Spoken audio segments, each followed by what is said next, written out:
Nah, hari ini saudara, saya mau sharing ini tentang talenta, tentang potensi. Ya, saya ambil dari Lukas pasal yang ke-19 ayat yang ke-11 sampai ayat yang ke-26. Mari kita mau baca sama-sama Lukas pasal yang ke-19 ayat yang ke-11 sampai ayat yang ke-26. Kita boleh baca bergantian ya. Saya yang ayat 11 lalu ayat ke-26 kita bersama-sama. Lukas pasal 19 ayat yang ke-11. Demikian firman Tuhan. Untuk mereka yang mendengarkan dia di situ, Yesus melanjutkan perkataannya dengan suatu perumpamaan. Sebab ia sudah dekat Yerusalem dan mereka menyangka bahwa kerajaan Allah akan segera kelihatan. 12 silakan.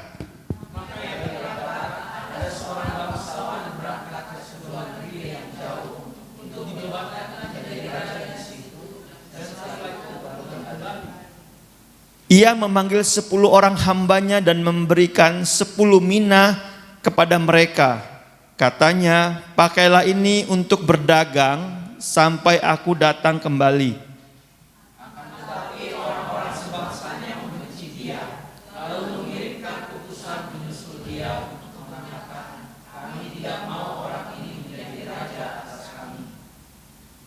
15, dan terjadilah ketika ia kembali setelah ia dinobatkan menjadi raja, ia menyuruh memanggil hamba-hambanya yang telah diberinya uang itu untuk mengetahui berapa hasil dagang mereka masing-masing.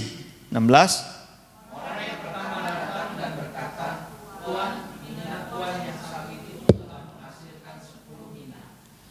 17. Katanya kepada orang itu, baik sekali perbuatanmu itu, hai hamba yang baik. Engkau telah setia dalam perkara kecil, karena itu terimalah kekuasaan atas 10 kota. 18.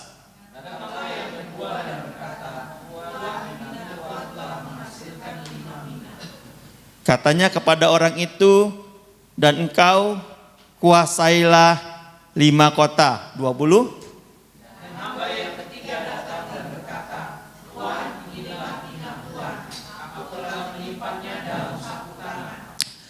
Sebab aku takut akan Tuhan, karena Tuhan adalah manusia yang keras.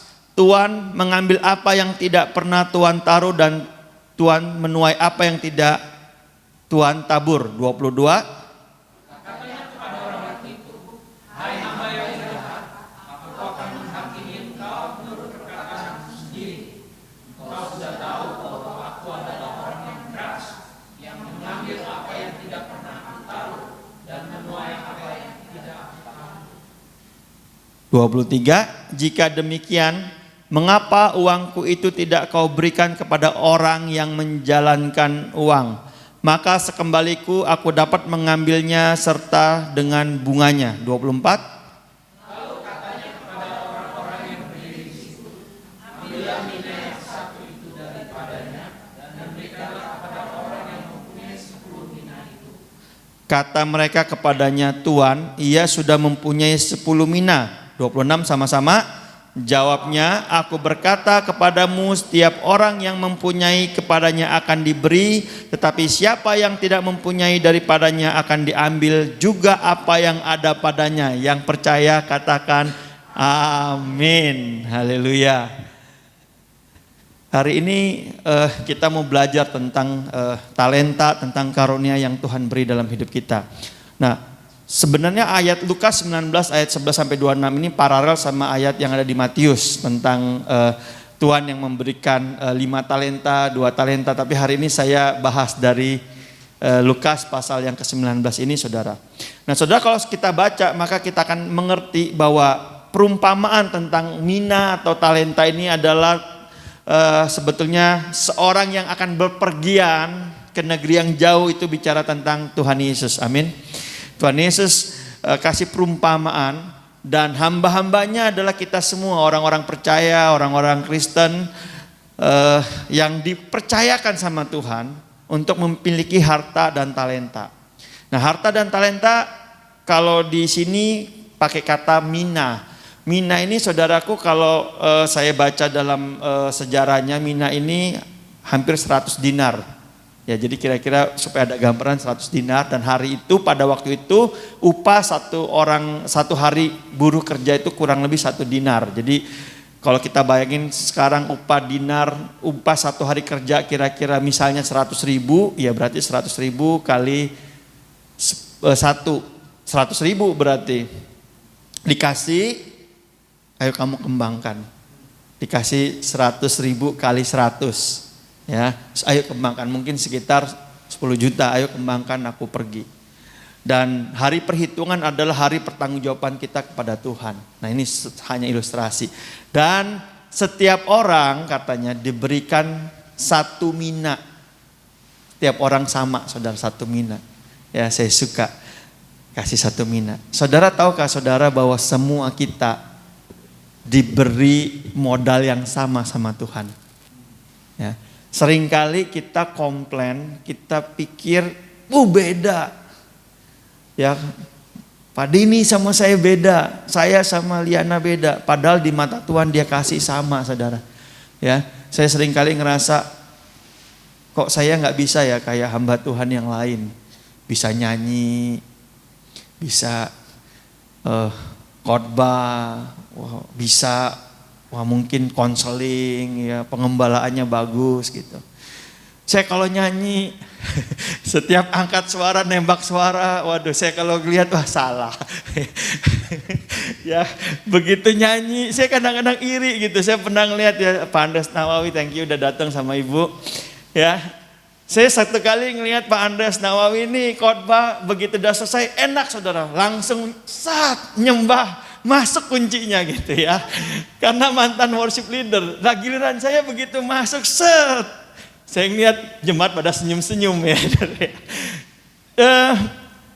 Apa kayaknya, aduh Tuhan, ada gak sih yang bisa ngajarin olah vokal mungkin gitu kan, supaya gak agak lebih baik. Tapi saya menyadari waktu saya renungkan ayat ini, saya menyadari semua kita tuh dikasih potensi yang sama, saudara.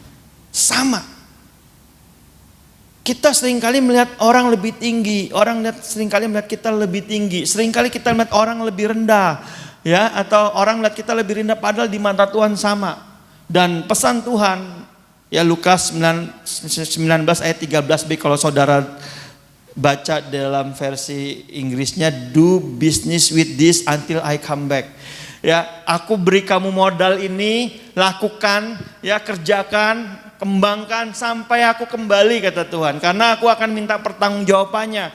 Nah saudara, hari ini saya bertanya buat kita semua, berapa banyak kita yang menyadari bahwa Tuhan memberikan talenta dan karunia yang luar biasa kepada kita. Sudah sejauh mana kita mengembangkannya, saudara? Karena ini penting, saudara. Amin. Coba lihat kanan kiri wajahnya yang sudah wajah-wajah yang sudah mengembangkan talenta, ya, atau talentanya disimpan. Karena kalau saudara lihat, saudara, itu diberikan kepada kita untuk kita menjadi spiritual entrepreneur. Tuhan tuh pengen kita tuh mengembangkan apa yang kita miliki, saudara. Mengembangkan, terus, ya. Katanya, pancangkanlah tempat kemahmu, jangan menghemat. Pancangkan talinya. Tuhan mau kembangin saudara. Bukan cuma perut yang mau dikembangin, saudara ya. Tapi kapasitas, kemampuan, ya, karya saudara memuliakan nama Tuhan. Amin. Nah, kita lihat ini, saudara. Bagaimana caranya mengembangkan talenta menjadi spiritual entrepreneur. Yang pertama, gunakanlah talenta dengan maksimal. Orang yang dikasih 1 mina, dia bisa mengembangkan jadi 10, ada yang mengembangkan jadi 5. Yang 10 dan 5 katanya gini, mereka menjalankan uang dan memperoleh hasil. Ya, mereka jalanin talentanya. Saudara, makanya saya mau encourage saudara, ayo kembangkan talenta saudara. Setialah memikul tanggung jawab dalam perkara-perkara yang kecil, maka saudara akan berkembang dan memperoleh karunia yang lebih besar, tanggung jawab yang lebih besar. Saudara, kalau kerja nggak ada bos yang mau memberikan kita kepercayaan yang besar, apalagi kalau kita nggak punya pengalaman, CV-nya kosong, baru tamat kuliah, nggak ada yang mau kasih kepercayaan besar, pasti dimulai dari yang sederhana, yang kecil. Kalau saudara dipercaya dan setia, akan terus bertambah. Sama, pelayanan juga sama. Pasti dimulai dari hal yang kecil.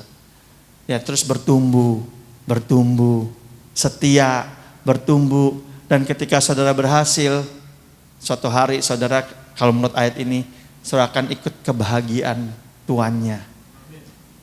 Ya, biasanya tuh setahun sekali kalau ada perusahaan kasih reward, karyawan-karyawan yang berprestasi, ya orang-orang pegawai-pegawai yang udah habis-habisan, ya itu dikasih apresiasi. Nah, hari itu karyawan-karyawan yang berprestasi itu mendapatkan kebahagiaan katanya. Ya kita panggilkan. Inilah karyawan yang luar biasa, wah prok gitu ya, dapat hadiah, dapat apa? Mungkin dapat trip ke luar negeri, ya dulu kita dapat trip ke luar negeri waktu masih bisnis insurance, wah bahagia. Tapi ini saudara lebih dahsyat lagi karena apresiasinya bersifat kekal dalam kekekalan bersama Tuhan, amin. Nah, tapi ada satu orang hamba saudara, dia tidak menjalankan uangnya, dia tidak menjalankan talentanya, dia simpen di sapu tangan. Ya, nggak dapat apa-apa dan cuma dapat celak katanya. Dan talentanya diambil. Nah, saya berdoa supaya kita nggak ada yang seperti hamba dengan satu mina ini saudara. Dia simpen. Ada orang yang ngerasa gini, aku nggak bisa apa-apalah. Adalah aku nggak bisa apa-apa, udah jangan aku lah. Jangan aku. Yang lain aja, saudara simpen. Ya, akhirnya saudara nggak jadi apa-apa. Cuma jadi mediocre iya kali. Ayo saudara, mari list kira-kira saudara bisa lakukan apa dalam hidup saudara. Ayo kembangin saudara. Jangan sampai waktu Tuhan minta pertanggungjawaban, ternyata kita fail. Kita nggak pakai talenta kita dengan maksimal. Nah, saya percaya saudara sudah menggunakan talenta saudara, modal saudara dengan kapasitas tertentu. Tapi mari pagi ini saya mau ajak mari kita perluas. Ayo saudara, buat saudara, ya. Yang pertama gunakan talenta dengan maksimal. Nah, ada hukum penggunaan gini saudara. Ini penting karena setiap orang yang mempunyai kepadanya akan diberi. Amin. Kalau saudara ditanya saudara punya nggak, mampu nggak, walaupun saudara kayak bisa nggak ya, tapi coba deh. Waktu saudara coba, saudara latih, ternyata bisa punya, berkembang, sehingga saudara apa katanya berkelimpahan. Tetapi siapa yang tidak mempunyai, apapun juga yang ada padanya akan diambil daripadanya. Wah ngeri ya. Aku gak punya, aku gak bisa. Toto sama Tuhan diambil. Jika saudara mempunyai karunia yang telah diberikan kepada saudara, saudara akan mendapatkannya lebih lagi kalau saudara menggunakannya. Tapi jika Anda gagal menggunakan karunia yang telah diberi kepada Anda akan kehilangan bahkan apa yang Anda pikir Anda punya. Saudara pernah ngalamin gini gak? Dulu rasanya kita bisa. Jadi kalau ada orang tanya, lu bisa nggak? Oh bisa, aku tuh dulu. Sekarang bisa nggak? Aku tuh dulu. Coba dites, ternyata nggak bisa. Ya, mungkin faktor U, tapi juga mungkin karena faktor latihan. Saya dulu kalau ditanya, dulu kamu bisa sit up nggak? Dulu mas saya nih ya, bukan sombong nih, dulu. Sit up 40 kali, nggak berhenti. Wah, 40 kali. Dulu. Sekarang coba lagi pakai aplikasi kan ada tuh ya. Wah, baru 10 kali kejang. Otot perut kejang. Tapi kalau ditanya, papi bisa gak gitu? Dulu, papi itu dulu. Ternyata sekarang udah nggak bisa. Kenapa? Nggak pernah dilatih. Nggak pernah dilatih. Saya, yuk jangan hidup di masa lalu saudara. Hari ini, yuk latih saudara. Ada orang ditanya, dulu kamu bisa nggak mimpin pujian? Bisa. Kapan dulu? Gitu giliran suruh pimpin lagi, udah hilang kemana? Kenapa? Karena nggak dilatih, saudara. Nah, yuk, mari saudara, dilatih. Ini saya lucu, saya ingat satu pribadi waktu sharing ini. Teman kita yang namanya Novi, saya masih ingat banget. Dia tuh pernah ikut saya pelayanan. Jadi waktu altar call, saya kasih kode, Nov nyanyi. Dia bilang gini, Kak, suara kita 11-12. 11-12. Udah, beneran saudara, itu suaranya pokoknya hari itu gak match lah gitu. Gak match lah. Nah saya kaget waktu di tempat ini dia disuruh nyanyi, saudara. Kok bisa? Maksudnya nggak profesional tapi bisa, oke gitu, bisa diterima. Terus saya teringat sama ayat ini, saudara. Ayat ini, mungkin dia punya sedikit, tidak meyakinkan, meragukan. Tapi waktu dia dikasih tanggung jawab, dikasih beban, saya percaya itu hari, mungkin 3 hari sebelum hari H, kita nggak pernah tahu ya, dia nyanyinya di kamar mandi pakai kaca, latihan, lagunya diapal, diingat. Sampai akhirnya kita lihat, kok dia bisa ya? kok saudara paham maksud saya? Kok dia bisa ya? Kok tuh, wah luar biasa ya gitu.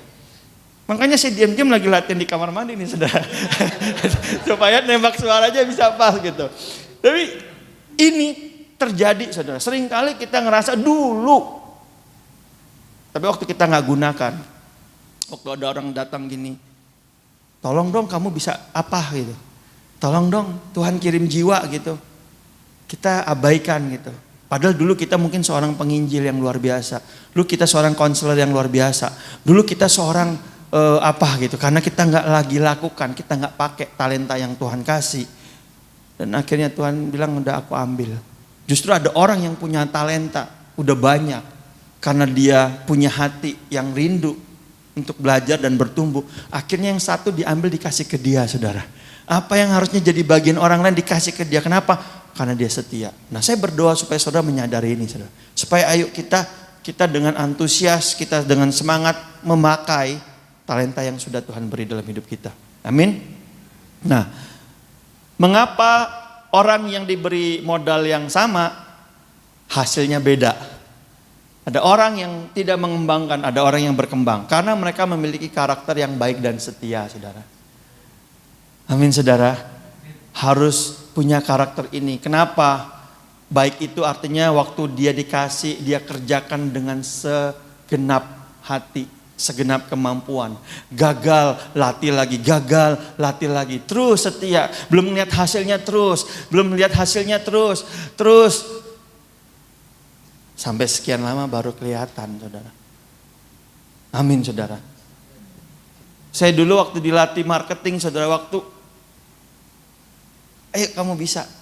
Baru ketemu calon nasabah aja, enggak bisa, enggak yakin, enggak bisa. Latihan dulu di depan kaca, yakin dulu ini clue-clue kata-katanya apa, terus dikasih rasio 10 orang, 10 kali ketemu, 1 kali berhasil closing. 10 kali, 1 kali. Tapi belum sampai 10 banyak yang nyerah. Ya kan? 10 hasil 1. Berkembang 5 hasil 1. 4 kali 1 hasil terjual. Sampai saya 1 kali ketemu 4 kali jualan. Orang yang sama, saudara ya, 4 kali jualannya. Kenapa? Dilatih. Saudara punya talenta, mari kita latih dalam kesetiaan, lakukan yang baik. Nah, seorang yang achiever, dia itu berhasil menyelesaikan sesuatu atau mencapai suatu tujuan itu karena banyak kerja dan usaha. Setuju nggak, saudara? Keberhasilan itu pencapaian, dicapai bukan dengan cuma gini, nelpon doang, bro, tolong dong. Oke bro, beres ya, aman, selesai. Itu namanya bukan pencapaian, itu minta tolong. Setuju nggak, saudara? Yang namanya pencapaian itu banyak kerja keras, terus gali, usaha, gagal, bangkit, terus sampai akhirnya kesuksesan itu datang. Makanya sukses itu benar-benar suatu proses, ya. Nah, sementara yang satu yang tidak mengembangkan, kenapa saudara? Katanya pertama jahat dan malas. Jahat karena belum apa-apa berpikir tentang tuannya yang jahat. Dia bilang ini, Tuhan aku simpen, kenapa? Karena aku tahu Tuhan itu jahat. Engkau mau menuai di tempat engkau gak pernah nabur. Jadi dia udah negative thinking tentang pemimpinnya, tentang bosnya. Nah saudara, seringkali kita gak mencapai potensi maksimal karena kita sudah berpikir yang jahat tentang orang lain yang ada di atas kita, mungkin di samping kita, di tengah kita, di bawah kita. Kita udah berpikir jahat. Waktu kita berpikir negatif, kita gak bisa mencapai potensi yang maksimal. Amin. Berapa banyak saudara yang hari-hari ini kinerja kerja kita dipengaruhi oleh atasan samping kiri, samping bawah. Berapa banyak saudara? Padahal enggak itu isunya. Tuhan udah kasih kok. Ada talentanya, ada karunianya. Waktu saudara berpikir negatif, jahat, saudara lebih sulit lagi mencapai kesuksesan. Karena dalam proses kita akan menyalahkan yang lain. Aku gak bisa gini karena, aku gak bisa gini karena orang lain saudara. Amin. Dan yang berikutnya karena malas. Samping kita menyalahkan orang lain, kita gak lakukan apa yang kita harusnya kerjakan. Kita jadi mager. Kenapa? Habis atasan gue begini, habis bos gue begini, habis produknya begini. Sembari kita komplain kanan, komplain kiri, kita gak lakukan hal yang mestinya kita lakukan. Talenta juga sama, karunia juga sama. Kenapa kamu gak kembangin karunia? Habis leader gue begini, habis lingkungannya begitu. Sembari kita menyalahkan, kita gak lakukan apa yang mesti kita lakukan. Yuk bangkit saudara, amin. Nah berikutnya apa saudara? Hamba yang jahat, kenapa dia tidak berhasil? Karena dia tidak berorientasi ke masa depan. Yang dia lihat hari ini, wah hari ini begitu sulit, wah hari ini enggak. Dia nggak tahu bahwa ketika dia memulai melangkah, dia udah mau menyelesaikan sebagian, tinggal sebagian. Amin. Tapi kalau dia tidak lakukan apa-apa, dia tidak akan pernah mencapai. Dan masa depan ditentukan dari hari ini, saudara. Dari apa yang kita kerjakan hari ini. Yuk, mari saudara, bangkit. Nih, saya 3 hari berturut-turut kuliah dan selama 3 hari orang yang berbeda ngomongnya tahun 2023 tidak mudah.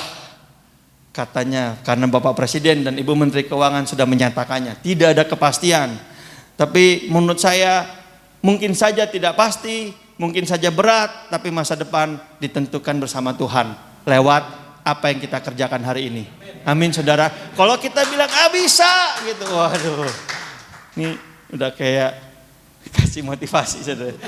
Bisa, mulai bangun. Bener, lakukan apa yang bisa kita lakukan aja. Yang gak bisa kita lakukan selain ke Tuhan aja saudara. Ayo ngelangkah. Maka saudara akan dapetin 1 poin lebih.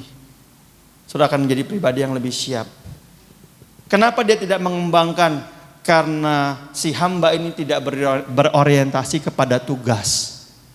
Dia abaikan tugasnya.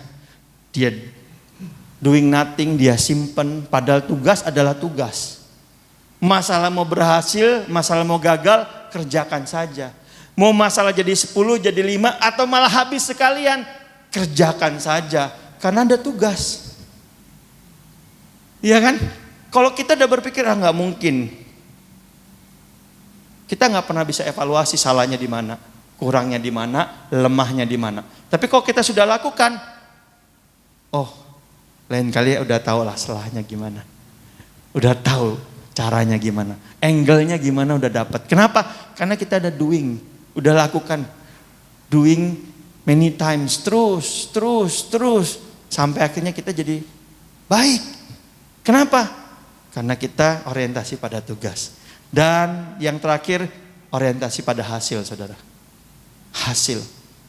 Semakin berjalannya waktu, hasilnya kita harapkan semakin baik, semakin baik. Kenapa? Karena sudah ditunjang dengan pengalaman. Ya kan? Pengalaman itu guru yang terbaik. Belum tentu kalau enggak kita pelajari, ya cuma sebagai pengalaman. Tapi kalau kita pelajarin, itu bisa menolong supaya hasilnya menjadi lebih baik. Lalu hamba ini kenapa saudara gagal?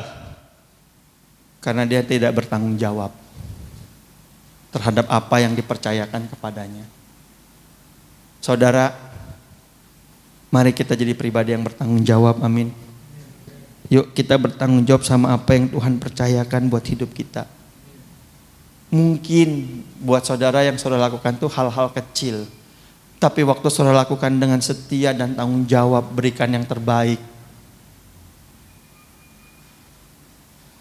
hasil tidak akan mengkhianati prosesnya, saudara. Amin. Ayo beri, yuk beri. Saya juga banyak belajar, saudara. Saya berusaha untuk lebih baik lagi lah. Lebih baik lagi. Orang belum melihat hasilnya gak apa-apa. Yang penting saya maulah. Lebih baik lagi, lebih baik lagi. Dan saya mau ajak kita, ayo bangun ini, saudara. Bangun ini bukan untuk pelayanan. Bangun ini bukan buat orang lain. Bangun ini buat kehidupan saudara sendiri. Supaya ketika waktunya datang, kita semua siap, saudara. Amin, saudara. Nah, poin yang ketiga, saudara. Kenapa kita mau jadi mengembangkan talenta? Yang ketiga adalah mari kita memiliki tujuan untuk mendapatkan perkenanan Tuhan. Bukan bicara cuan, bukan bicara selalu diakui oleh orang lain, dihargai, tapi lebih dari itu mendapat pujian dan penghargaan perkenanan dari Tuhan. Amin, saudara. Supaya Tuhan berkata pada waktunya, sabaslah hambaku yang setia. Top. Yuk. Waktunya terbatas. Waktu itu adalah sesuatu yang gak bisa dibeli lagi. Gak bisa, balik lagi gak bisa. Saya pikir kalau boleh balik 5 tahun yang lalu aja, 10 tahun yang lalu aja, mungkin ini mau saya perbaiki, mungkin keputusan ini salah saya mau perbaiki, tapi gak bisa, saudara. Saya gak bisa balik ke masa lalu. Yang saya bisa lakukan adalah coba lakukan yang terbaik hari ini, perbaiki hal-hal yang salah. Hamba yang setia dapat penghargaan, dapat pujian, dan mendapatkan hak-hak kerajaan, duduk dan menguasai 10 kota dan 5 kota. Kenapa? Karena barang siapa setia dalam perkara kecil, dia dipercayakan perkara yang besar. Hari ini saudara setia dalam perkara kecil. Saudara gak pernah tahu lewat kesetiaan saudara apa yang akan Tuhan lakukan di masa depan.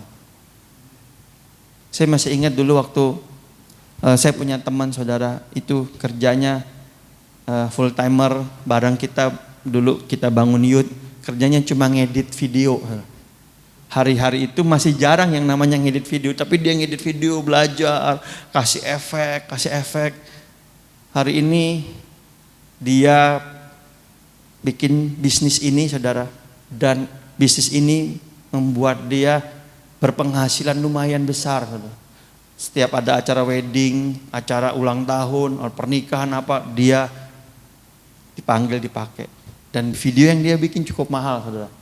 Padahal tadinya cuma belajar ngedit buat ibadah. Saya ketemu, saudara, ada teman saya yang dulu tuh jadi, kalau saudara tahu ya, ada yang namanya state manager, floor director tuh yang pakai ini gitu. Bertahun-tahun melayanin di youth. Hari-hari ini mereka punya wedding organizer, event organizer. Wah, luar biasa, bikinnya di Balai Kartini. Ya, wah, di mana? Padahal dulu kalau ditanya, mungkin enggak. Malah dimarah-marahin sampai nangis-nangis. Ya dulu, wah ini kurang, ini. Tapi waktu lewat kesetiaan akhirnya Tuhan pakai apa yang dulu cuma terlihat sepertinya biasa, tapi bisa berkembang menjadi hal-hal yang luar biasa. Amin, saudara. Nah, mari saudara kita miliki tujuan untuk mendapatkan perkenanan Tuhan. Hamba yang jahat dan malas Dia bukan cuma tidak dapat pujian, tidak dapat hak memimpin kerajaan, tidak mendapat bagian dalam sukacita melimpah bersama tuannya, tapi justru malah kehilangan semuanya. Semuanya. Kenapa? Karena dia tidak mengembangkan apa yang Tuhan percayakan dalam hidupnya. Kehilangan semuanya, enggak berguna, malah dapat celah. Saudara dicampakkan di dalam kegelapan yang paling gelap pada akhirnya. Nah hari ini saudara, saya mau ajak kita semua merenung. Supaya kita gak ngalamin penyesalan.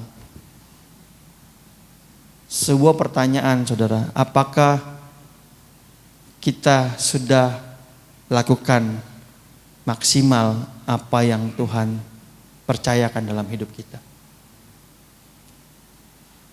Saya banyak melihat orang yang sudah senior, berumur, tapi maksimal dalam segala yang dia kerjakan.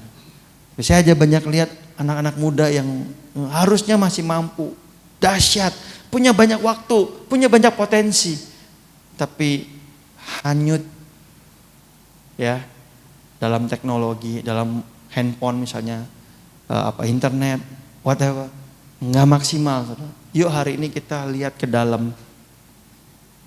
Mari kita sama-sama coba bangkit saudara. Lakukan yang terbaik sampai Tuhan datang. Kenapa saudara? Karena saya mau bilang ini, Yesus sudah lakukan yang terbaik buat kita semua. Dia lakukan yang terbaik. Dia beri hidup dia di tahun-tahun terbaik. Dia berikan nyawa dia yang pengorbanan, penderitaan yang hari itu adalah penyiksaan yang paling spektakuler buat menyiksa manusia. Dia terima, dia lakukan buat saudara dan saya. Dia yang kaya menjadi miskin supaya saudara diperkaya. Dia yang kuat menjadi lemah supaya saudara yang lemah menjadi kuat. Kuat dalam menghadapi tekanan hidup. Kenapa? Dia sudah memberi kasih karunia. Dia sudah memberi talenta. Dia memberikan segala sesuatu yang kita perlukan untuk mengiringi dia sampai pada akhirnya. Mari kita pakai ini untuk kemuliaan Tuhan. Mari kita datang sama Tuhan, mari kita tundukkan kepala.